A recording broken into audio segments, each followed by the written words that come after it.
নমস্কার বন্ধুরা, তোমরা সবাই কেমন আছো? আশা করি সবাই খুব ভালো আছো এবং সুস্থ আছো। শীতকালে কিন্তু আমাদের বাটাবুটি খেতে খুবই ভালো লাগে। তো আজকে তোমাদের সঙ্গে ঝটপট আমার খুব পছন্দের একটা ভর্তার রেসিপি শেয়ার করব।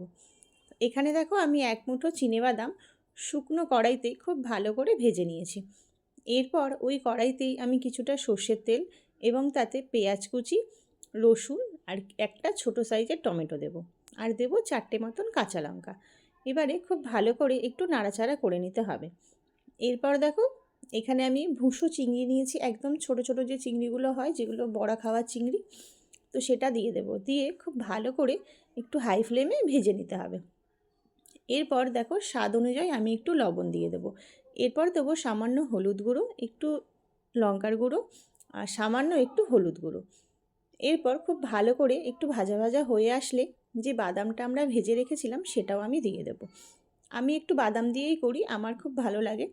তো দেখো আমার কিন্তু ভাজা ভাজা হয়ে গেছে। এরপর মিক্সিতে দিয়ে খুব ভালো একটা পেস্ট বানিয়ে নিতে হবে।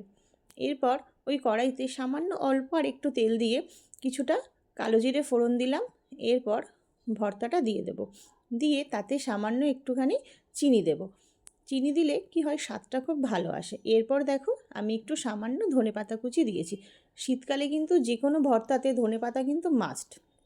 আর এখন ধনেপাতার একদমই দাম কম। তো দেখো আমার কিন্তু ভর্তাটা একদম রেডি হয়ে গেছে। তোমরা কিন্তু অবশ্যই জানিও কেমন লাগলো। এই যে আজকের আমার দুপুরের মেনু ছিল ভর্তা আর পালং শাক।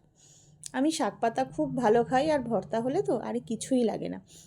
তো চলো টাটা বন্ধুরা, তোমরা কিন্তু জানিও তোমাদের কেমন লাগলো। সবাই ভালো থেকো, সুস্থ থেকো।